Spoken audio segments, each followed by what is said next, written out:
Okay, it's time for some theological content. Haven't done any of this in a while, so this is a massive commentary weighing in at, good night, 1,100, no, yeah, about 1,120 pages. This was put out by ACU's press. Yeah, ACU press right there. So, and by multiple authors, edited by Mark W. Hamilton. But this is The Transforming Word. It's a one-volume commentary on the Bible, so it's kind of designed to be the final word. It's got it all in here.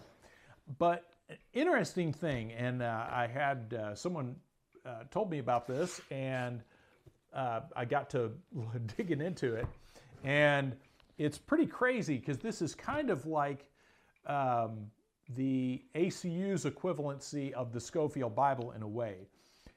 What this does, and this is really curious, and I mainly wanted to get this out there so any of you who have any thoughts on this can share those thoughts. What this does is it takes the Old Testament and strains out any mention of Jesus as the Christ, and basically says it's all been misinterpreted by modern Christianity, that Jesus is anywhere mentioned in the Old Testament, and that's all projection by Christians. And bear in mind, again, this is ACU Press, so just in case that is suddenly seemed like something ACU Press would not do. And so, of course, in reading this, one of the things I immediately flipped to was Isaiah 53, which those of you that of a biblical bent know exactly where I'm going with this. Isaiah 53 is the account of the suffering servant. And anyone who reads that account, it's really difficult to see that in any way other than the crucifixion of Christ. But not so for ACU Press. And they give kind of a condescending, kind of their approach to this of, oh, you silly Christians.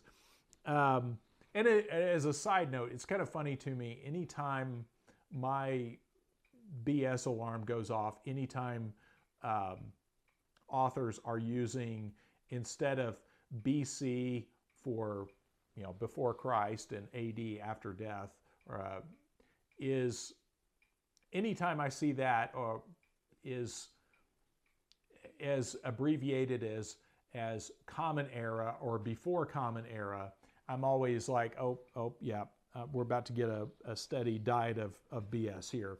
Because it's like, why change that?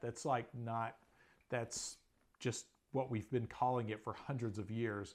Why do we have to call it a different thing? Because you're worried somebody might not like the name Christ is embedded in that time signature. But anyway, Isaiah 53, on the early Christian interpretation. In the time of Jesus, Jews interpreted the suffering servant of Isaiah to be Israel as a whole. This is notably true of the Targum of Isaiah, a work finished in about 200 CE. There it is. But including older interpretations of the biblical book, see Hayes 550. Early Christians read the story of the servant typologically.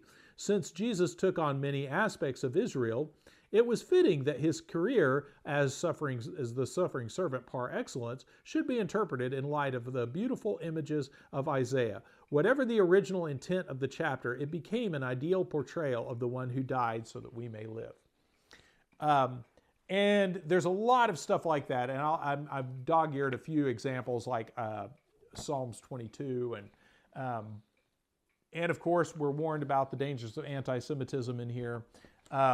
But very interesting that throughout the Old Testament commentary, it's been run through the digital strainer, so to speak, and all of the references to Christ are diminished and removed, and we're told that that's all projection by Christians later on. So I found that curious and thought I might share that with you all. But anyway, that is the Transforming Word commentary put out by ACU Press. And if I didn't need it as a piece of supporting evidence in my case against Zionism, I would use it as kindling. But anyway, there it is.